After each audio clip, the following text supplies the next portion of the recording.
వ్యవసాయ రంగం సంక్షోభంలో కూరుకుపోయింది. అంటే ఇప్పుడేదో ప్రత్యేకంగా ఈరోజు కూరుకుపోలేదు.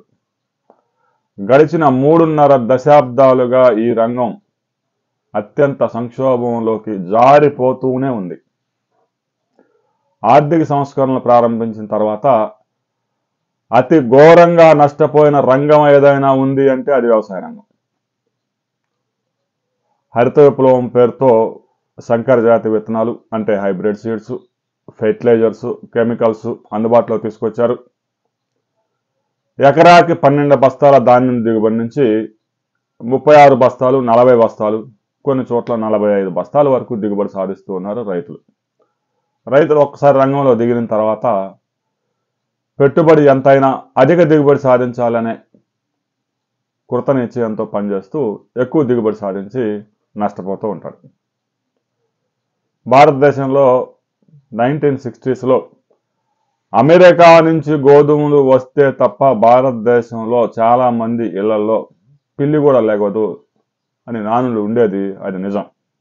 అంటే భారతదేశంలో అప్పటికి ఆహార ధాన్యాలు కూడా గోధుమలు, బియ్యం కూడా మనం దిగుమతి చేసుకోవాల్సిన పరిస్థితి ఉండేది.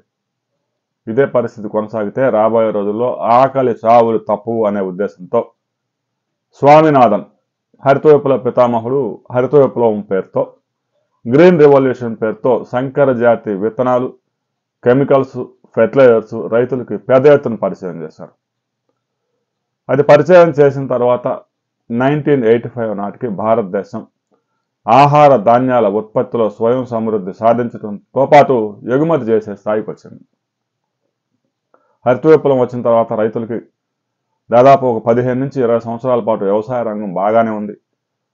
ఆ తర్వాత 1990 నుంచి వ్యవసాయ రంగంలో పెట్టుబడులు విపరీతంగా పెరిగిపోయాయి, తెగుళ్లు పెరిగాయి, పురుగులు పెరిగాయి. ఇక పెట్టుబడులు పెరిగినంత వేగంగా దిగుబడులు పెరగలేదు, ధరలు పెరగలేదు. దీంతో వ్యవసాయ రంగం అక్కడి నుంచి సంక్షోభంలోకి కూరుకుపోవటం మొదలైంది. ఒకప్పుడు ఎకరా మిర్చి 10,000 రూపాయలతో పెట్టుబడితో సాగయ్యేది. అయితే నేడు ఒక ఎకరా మిర్చి సాగు చేయాలంటే 2.5 లక్షలు ఖర్చు అవుతుందని రైతులు చెప్తూ ఉన్నారు.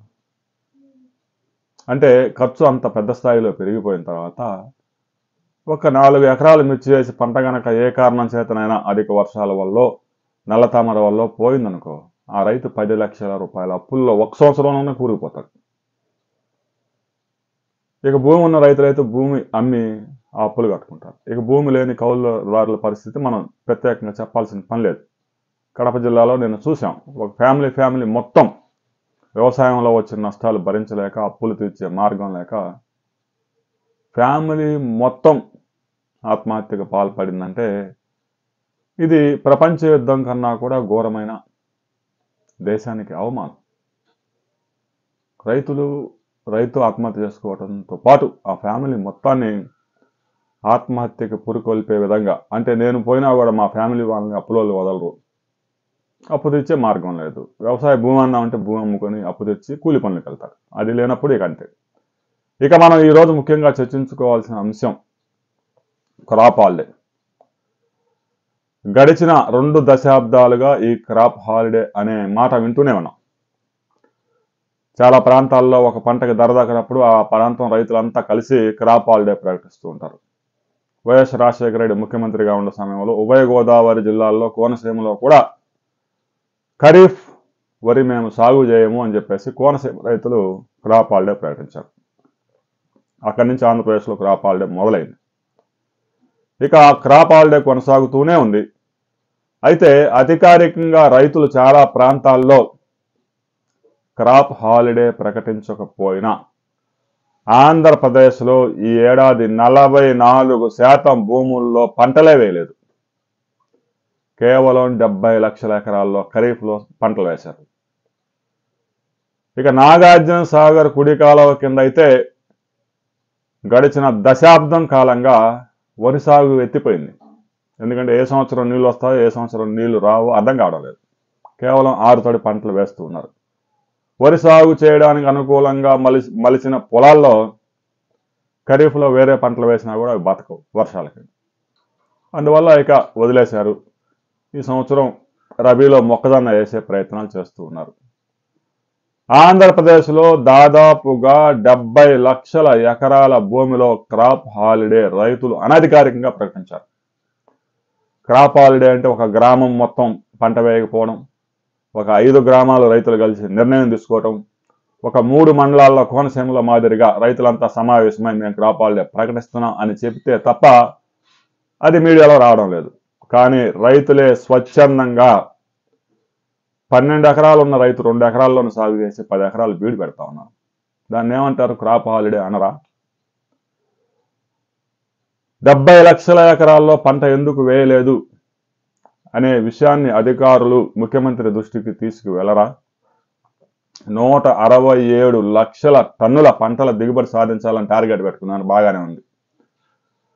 వ్యవసాయ భూములన్నీ రైతులు మేము సాగు చేయలేము, పంటలు వేస్తే నష్టాలు వస్తూ ఉన్నాయని చెప్పేసి వదిలేస్తూ ఉంటే ప్రభుత్వాలు, కేంద్ర రాష్ట్ర ప్రభుత్వాలు చేతులెత్తేశాయి. మినపపప్పు కావాలంటే బంగ్లాదేశ్ నుంచి దిగుమతి చేసుకోవాలి, కందిపప్పు కావాలంటే విదేశాల నుంచి తెచ్చుకోవాలి.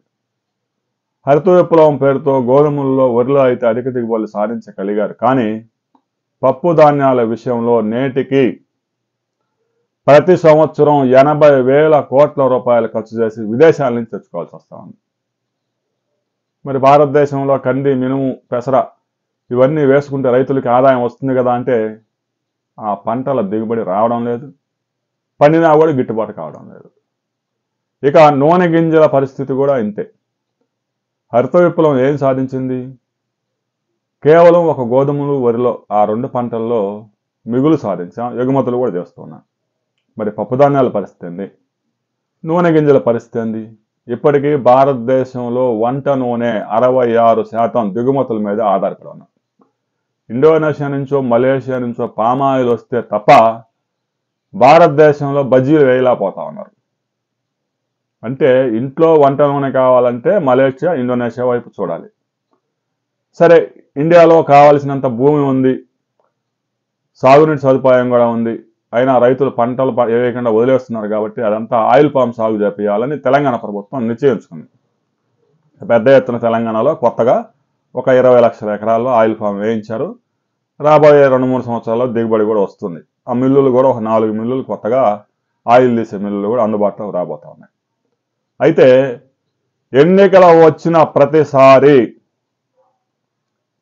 ఏదైతే ఈ ఆయిల్ దిగుమతుల మీద ఉన్న పన్నులను ఎత్తివేయడం వల్ల ఆయిల్ పామ్ గెలల ధర, అంటే రైతుల దగ్గర నుంచి సేకరించే ఆయిల్ పామ్ గెలల ధర ఒక్కసారిగా టన్ను 20,000 నుంచి 9,000కి పడిపోతా ఉంది. ఇంత వేరియేషన్స్ వస్తే టన్ను 9,000కి 10,000కి ఆయిల్ పామ్ గెలలు అమ్మడం అంటే రైతులకు కూడా గిట్టుబాటు కాదు.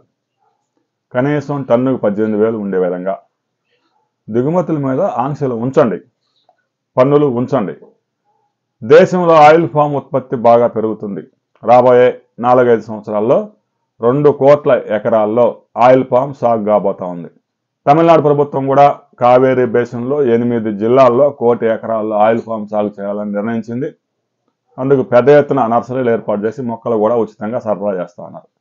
ఆ పంట అయితే ఒక్కసారి కనుక పంట వేస్తే 70-80 సంవత్సరాల వరకు దిగుబడి తీసుకునే అవకాశం ఉంది. రైతులకి మేలైన ఆదాయం వస్తుంది. ప్రస్తుతం ఉన్న పంటల పరిస్థితి ఏం బాగలేదు. పత్తి అయితే రైతులు వేయడానికి ఆసక్తి చూడడం లేదు. మిర్చి వేస్తేనేమో నల్లతామర వెంటాడుతూ ఉంది. మినుము వేస్తే 3 క్వింటాలు కూడా కావట్లేదు. కంది వేస్తే ప్రతిరోజు మందు కొట్టినా కూడా పురుగు అదుపు కావడం లేదు. వాతావరణం అనుకూలంగా లేకపోతే కంది పూత మొత్తం నేల మీద రాలిపోయింది. ఇలాంటి పరిస్థితుల్లో రైతులే స్వయంగా క్రాప్ హాలిడే ప్రకటించి పంటల సాగు విరమించుకుంటూ ఉన్నారు. ఇక ప్రభుత్వం అయితే పప్పు ధాన్యాల్లో మేము 1998 నాటికి స్వయం సమృద్ధి సాధిస్తామని 91లో చెప్పారు. 98 పోయి ఇప్పటికి 26 సంవత్సరాలు అవుతుంది. ఇంతవరకు దిక్కు దివానా లేదు. మద్దతు ధరలు మాత్రం ప్రతి సంవత్సరం బిచ్చి వేసినట్టు 1 క్వింటాకి 50 రూపాయలు, 56 రూపాయలు పెంచుకుంటూ పోతూ ఉన్నారు. దానివల్ల పెద్దగా ప్రయోజనం ఉండదు. దిగుమతులను తగ్గించండి, దిగుమతుల మీద పన్నులు వేయండి, మార్కెట్లో రైతు ఆదాయం ఉండేలాగా చూడండి, మార్కెట్లో ధరలు పెరిగేలాగా చూడండి. అంతేగాని ఎన్నికలు రాగానే వినియోగదారులు ధరలు పెరిగినాయి, గగ్గోలు పెడుతున్నారు, మాకు ఓటు వేయరు అని చెప్పేసి ఇష్టం వచ్చినట్టు దిగుమతుల మీద పన్నులు వేస్తే మరో 30 సంవత్సరాల తర్వాత కూడా భారతదేశం పప్పు ధాన్యాలను దిగుమతి చేసుకోవాల్సి ఉంటుంది. వంట నూనెను కూడా దిగుమతి చేసుకోవాల్సి ఉంటుంది. రాబోయే కొద్ది రోజుల్లో వంట నూనె దిగుమతి చేసుకోవడానికి కూడా దొరకదు. ఇండోనేషియాలో పామాయిల్ని డీజిల్గా మార్చి ఉపయోగించుకుంటూ ఉన్నారు. ఎందుకంటే డీజిల్ ధరలు కనుక వంట నూనె ధర కంటే ఎక్కువగా ఉంటే వంట నూనె వారు ఎగుమతి చేయరు. ఆయా దేశాల్లో డీజిల్గా మార్చుకొని ఇంధనంగా ఉపయోగించుకునే అవకాశం ఉంది. ఆల్రెడీ ఇండోనేషియా అదే చేస్తా ఉంది. రాబోయే 4-5 సంవత్సరంలో భారతదేశం కనుక వంట నూనెల ఉత్పత్తిలో స్వయం సమృద్ధి సాధించకపోతే పెద్ద ఎత్తున ఎక్కువ ధరలు పెట్టి కొనుగోలు చేయాల్సిన అవసరం వస్తుంది. అందువల్ల రైతు సోదరుల్ని ప్రోత్సహించండి. తెలంగాణ, ఆంధ్రప్రదేశ్, తమిళనాడు, కర్ణాటక చాలా ప్రాంతాలు ఆయిల్ ఫామ్ సాగుకు అనుకూలంగా ఉన్నాయి. క్రాప్ హాలిడే ముఖ్యంగా నాగార్జున సాగర్ కుడికాలువ కింద 12 లక్షల ఎకరాల్లో వరి సాగుకు బదులుగా ఆయిల్ పామ్ని ప్రోత్సహించాలి. రైతు సోదరులంతా దీని మీద మాట్లాడడం మొదలుపెట్టండి. ఎమ్మెల్యేలు, మంత్రులు వచ్చినప్పుడు కూడా వారి దృష్టికి ఈ విషయాన్ని తీసుకువెళ్ళండి. ముఖ్యమంత్రి దృష్టికి కూడా ఈ విషయాన్ని తీసుకువెళ్తాం. నాగార్జున సాగర్ కుడికాలువ కింద ఆయిల్ ఫామ్ సాగు చేసే విధంగా రైతు సోదరులకు ఉచితంగా మొక్కలు ఇవ్వడం, 3 సంవత్సరాల పాటు ఉచితంగా ఎరువులు కూడా సరఫరా చేయడంతో పాటు డ్రిప్ ఇరిగేషన్ కూడా 90% రాయితీతో ఇప్పించే ఏర్పాట్లు చేయాలి. రాబోయే కొద్ది రోజుల్లో ఈ విషయాన్ని ముఖ్యమంత్రి దృష్టికి తీసుకెళ్లే ప్రయత్నం చేస్తాను. వ్యవసాయ రంగం క్రాప్ హాలిడేపై మీ అభిప్రాయాలు తెలియజేయండి. వీడియో నచ్చితే లైక్ చేయండి, షేర్ చేయండి, సబ్స్క్రైబ్ చేసుకోండి.